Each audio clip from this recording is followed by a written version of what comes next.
So despite the fact that we don't know how to drive, we're still going to be reviewing F9 in the car.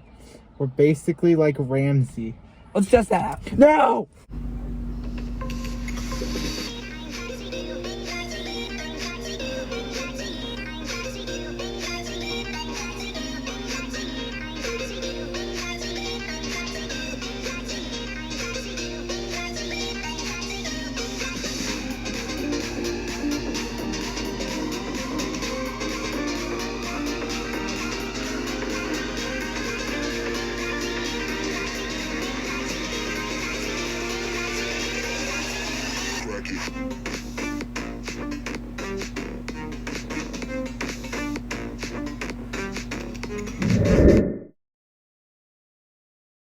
F9, the Fast Saga, is the 10th installment in the long-running Fast and Furious series. No, it's the 9th, though, technically. But Hobbs and Shaw came before it, so it's the 10th. Yeah, but Hobbs and Shaw is like a spin-off, so it doesn't really count. It's the 9th. It's the 9th. It's called F9. It's Fast and Furious 9, the Fast Saga. It's just, shut up. Just, Yeah. Just do the thing. Alright. This review will include spoilers, so if you haven't seen the movie yet, I advise that you go see it and then come back. So F9, they go to space, and it was awesome. F9 is basically everything a Fast and Furious fan could want out of a movie. Is it the best movie in the series? No, but it's still a great time. If you're a Fast and Furious fan or you've seen any of the movies, you're gonna know what's to be expected of this movie.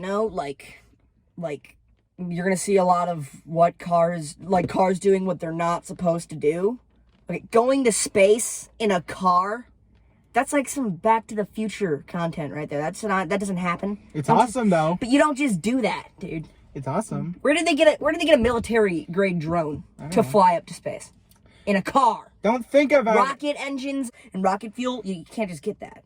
Dude, the FBI's on you if you even try to get rocket fuel. Okay. The FBI's on you for the thing about Fast and Furious movies, the one rule that you need to follow every single time you go into one of them is shut your brain off and enjoy cars doing absolutely absurd things for 2.5 hours.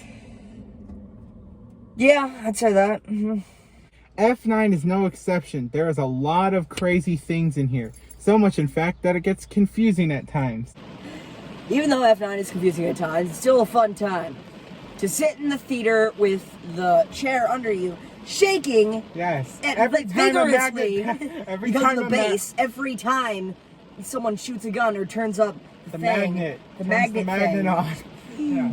But it was awesome, though. It was really cool. You should definitely check this movie out in theaters instead of waiting to rent it on demand. Like the movies Furious 7 and The Fate of the Furious, this movie has some emotion towards it. And what really sells you on this emotion is the flashbacks between Dom and Jacob. The part where Dom mangled the guy and the other part when Dom's dad died in the car crash, those were the most emotional parts, solely because of the actors and how good their performance was. That car just went up, bro. Yeah. Yeah, which was also really good because fans that have been fans for 20 years finally got to see what Dom's life was like before he was street raced and also became an Avenger. Moving on to the action, there's this giant magnet thing that Ramsey requires, and they just use it a bunch of cars. They just crank it up, and then they're glued to the car, and then they just uncrank it, and then the cars go flying. Everything, it's just absurd. Letty grabs a car, spins around, and throws it at another guy. Wait, another thing. The minefield. Wait, hold on.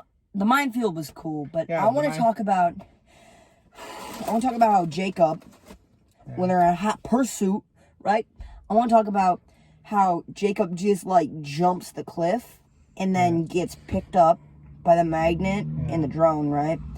The chick flying the drone. Here's the thing. Here's what I really want to talk about, though. Yeah. Is, Letty and Tom, they drive off the cliff. Yeah. And no warning.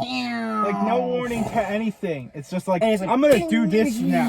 Yeah, it's I'm gonna do this now. Barrel roll, and it's just dude, he just did that. That's amazing. This is why Fast and Furious is awesome. Okay, let's talk about the characters now. Let's start with Dom himself. It's like, so basically you didn't really know what his backstory was entirely, but now that they it's spend so like, hot in here. they spend like 25, they spend like, Alright, they spend like 25 minutes talk about flashbacks, and it's really cool. You really root for Dom and Jacob too, because like his character, you think that he killed his dad, but the reason it was because his dad was like in debt and he had to pay for it, so he wanted his son to like charge his car super fast, but then that killed him. So, but and then Dom, and then you that's what happened. I thought they were forfeiting the game or the race. Yeah, but then the dad.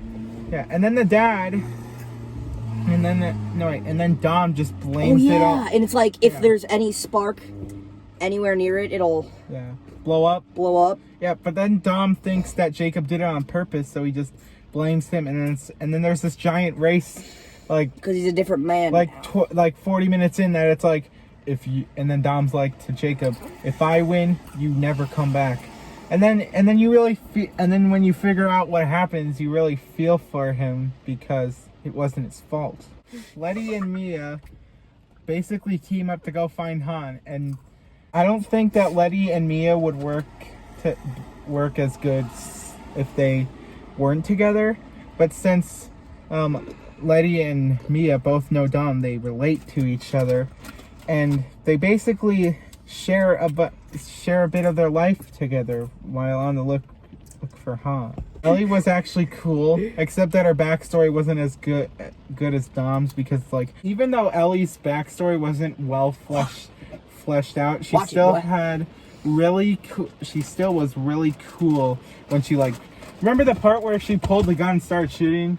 That was cool, and that's probably what made me care about her, as that she was a good part of the action.